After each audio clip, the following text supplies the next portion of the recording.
Hello and welcome to what is the very first posting on my YouTube channel. And uh, thank you in particular to all of you who have already subscribed, having not a clue what it is I'm going to be doing here, which actually makes at least two of us because I don't exactly know.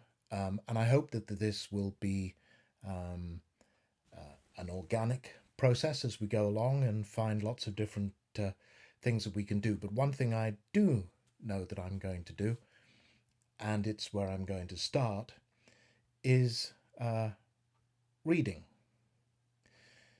Uh, Simply sitting here in my room reading to you. It's something that I've always done. I learned to read at a very early age, and I was a pretty fluent reader when I was young.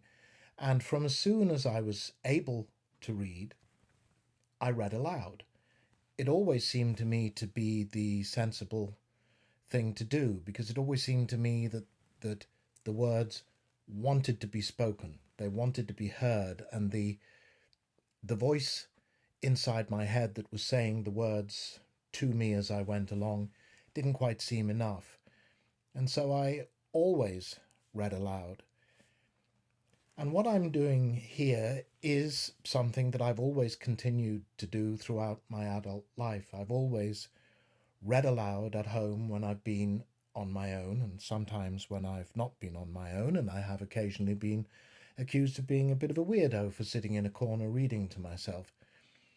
Um, and I have on occasion felt somewhat guilty when I've been working my way chapter by chapter through a Dickens novel or chunks of Shakespeare or favourite poetry, or sometimes works of non-fiction as well, whatever it might be.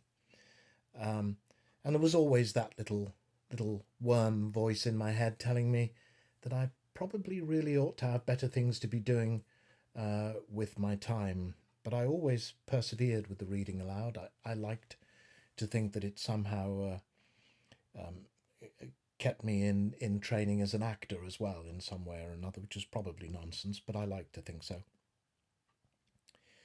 But I find now that I think a confluence of the times, which makes it feel as though me sitting here reading to you, is a good thing to do, and the technology, which simply allows me to invite you into my room so that you can eavesdrop on me reading aloud. It all seems like a good thing.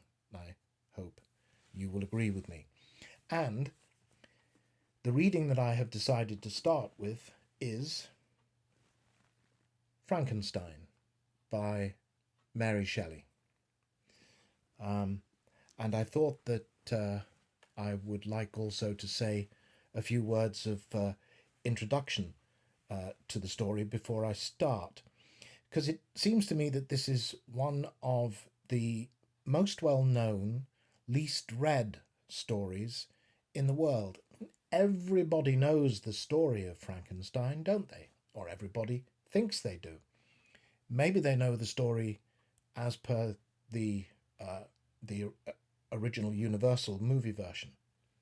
Maybe you know the version as per Hammer's remake of it, or many of the television remakes of it.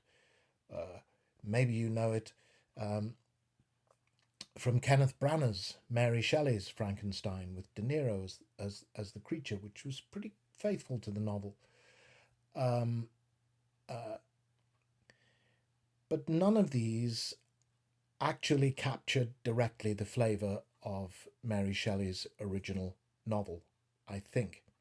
And I think it's worth doing this also because it is a remarkable story of how an 18-year-old girl, in the shadow of two such literary titans as Percy Bysshe Shelley and George Gordon Lord Byron, very much the rock stars of their day, came to conceive of this tale, which, as well as being very shocking for its time, is credited with having launched both the horror genre and the science fiction genre, and which continues nearly 200 years later to touch and affect and entrance and scare people.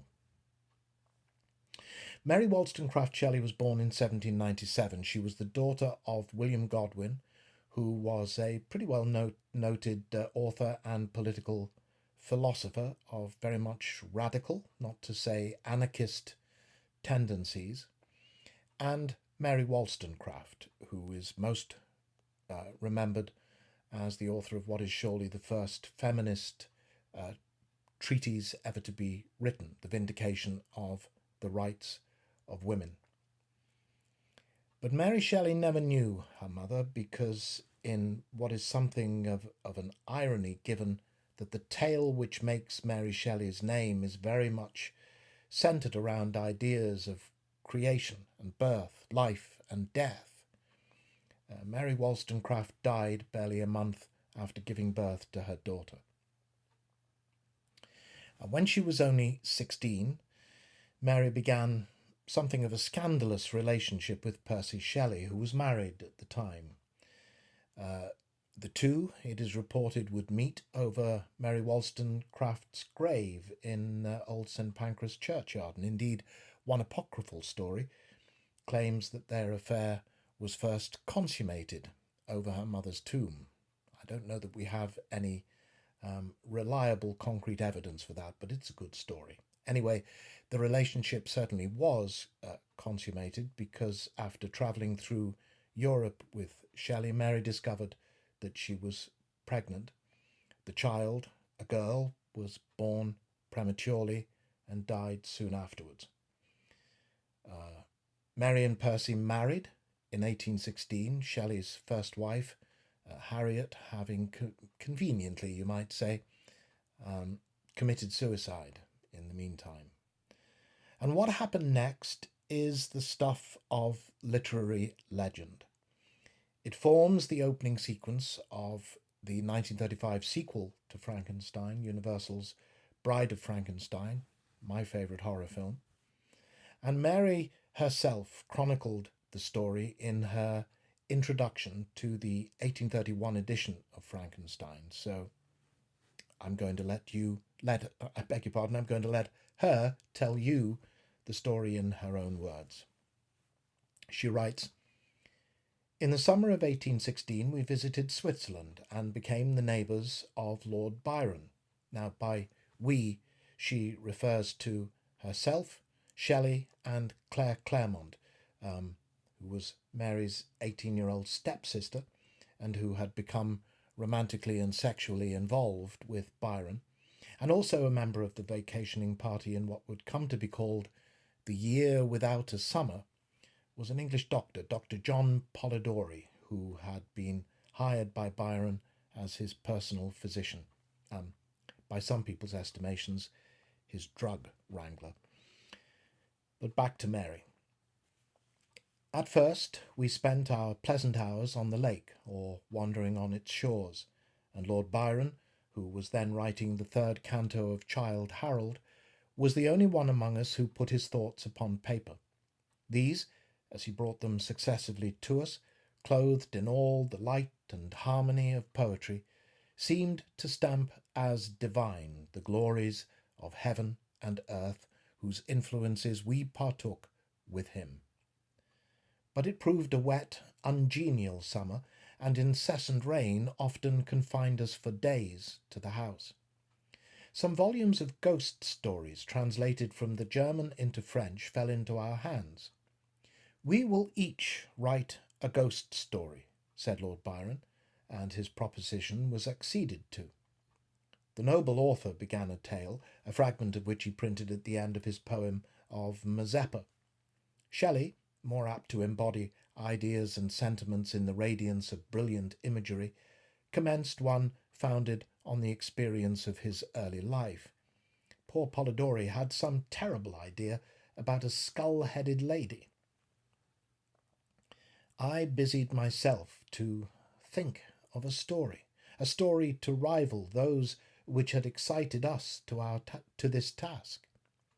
One which would speak to the mysterious fears of our nature and awaken thrilling horror, one to make the reader dread to look round, to curdle the blood, and quicken the beatings of the heart. If I did not accomplish these things, my ghost story would be unworthy of its name. I thought and pondered. Vainly. I felt that blank incapability of invention which is the greatest misery of authorship, when dull nothing replies to our anxious invocations. "Have you thought of a story?" I was asked each morning, and each morning I was forced to reply with a mortifying negative. Many and long were the conversations between Lord Byron and Shelley, to which I was a devout but nearly silent listener.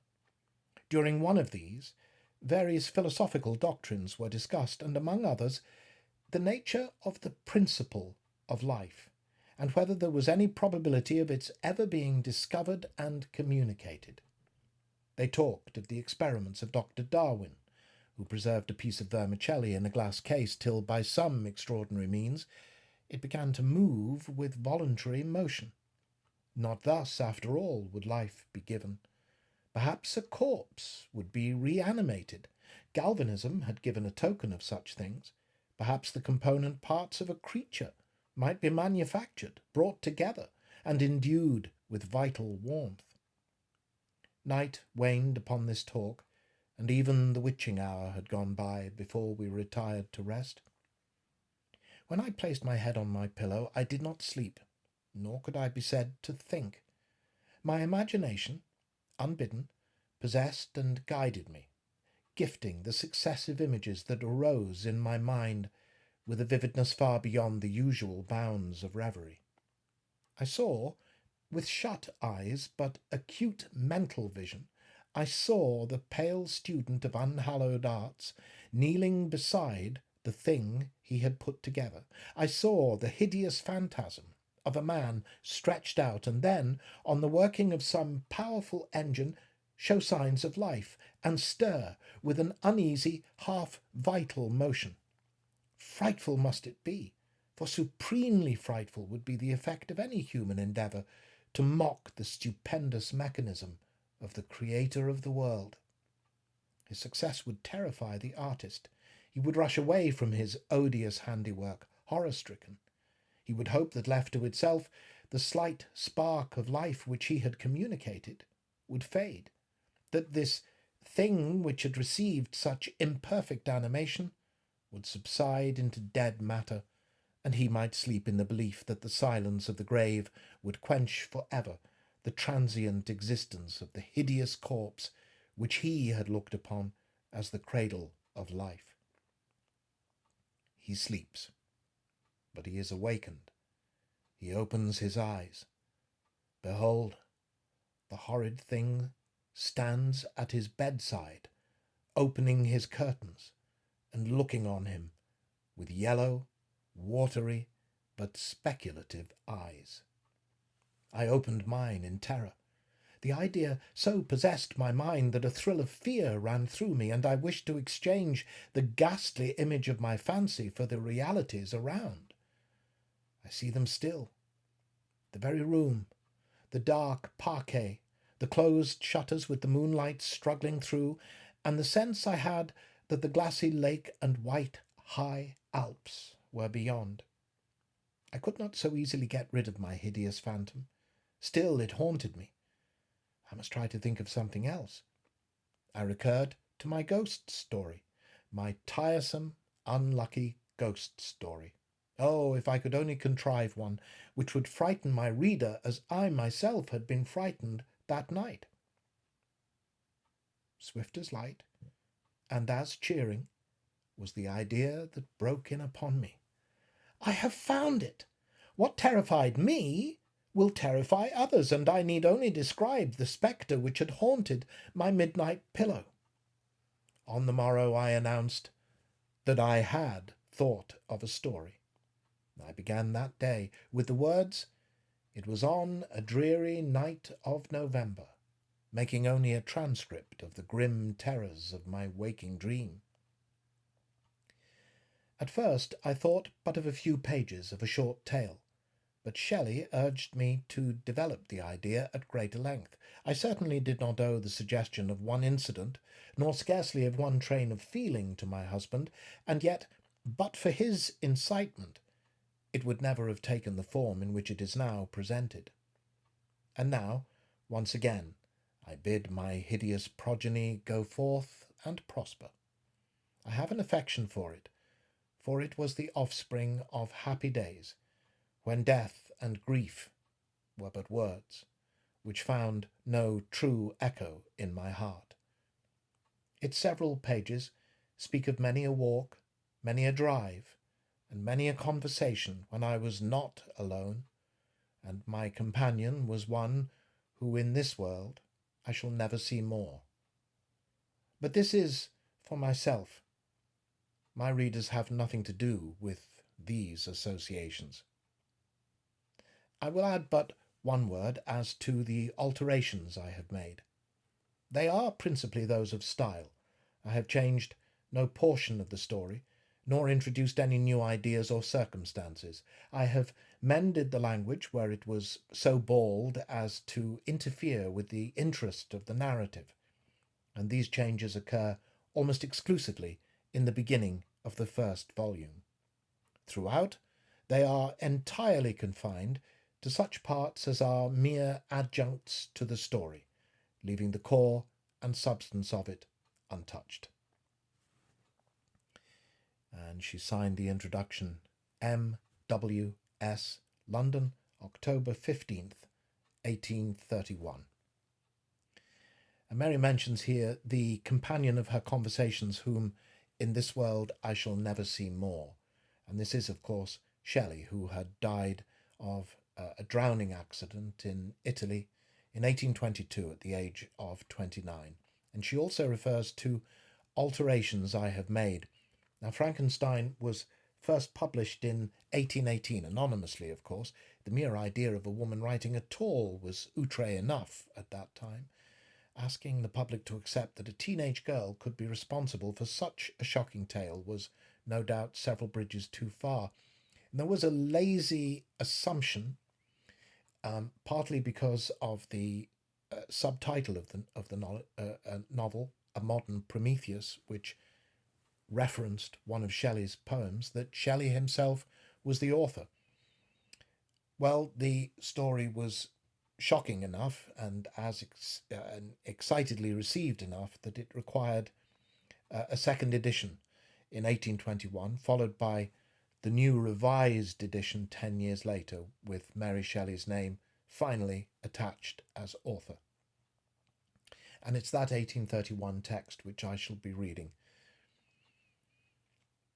Following Shelley's death, Mary retired to live in Bournemouth, although she continued to travel widely in Europe, and she continued to live in London, and she died in London in 1851 at the age of 53. It had been her desire to be buried with her parents, but her son, also called Percy, deciding St Pancras churchyard was a little too gloomy, arranged for the bodies of Mary Wollstonecraft and William Godwin instead to be exhumed and reburied with their daughter in Bournemouth. And by the way, if anyone is interested in reading more of the extraordinary lives of the two Marys, then I would highly recommend this double biography. It's called Romantic Outlaws, The Extraordinary Lives of Mary Wollstonecraft and Her Daughter Mary Shelley. It's written by Charlotte Gordon and was published in 2015. It's excellent. And well, that's it by way of introduction. So please join me next time for the first installment of Frankenstein. I will be serializing it. I think the total reading time I estimate will be about 10 hours, but I'm not going to read it all in one go. I'll leave that to Andy Serkis, bless him.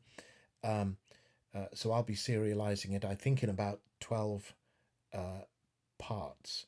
And if you hit the subscribe button now, or if you've already subscribed, you will receive automatic notifications of when the next video is posted, which we may do at roughly weekly intervals, but we may drop episodes in at other times, but you'll always get notifications of when that happens. These will be live recordings, by the way. You won't be watching it live, of course, but I am recording it live.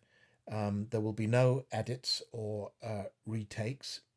So if mistakes are made, and they will be, or I talk gobbledygook occasionally, and I will simply correct myself as best I can and move on. And I am sitting in a corner of a room in my house. I'm not in a studio. It's not a soundproof room, and there may well occasionally be noises off. I share a house with three other people and a cat and a dog. So just be aware. It is what it is. Well, I look forward to your company next time, and in the meantime, thank you for watching and thank you for listening.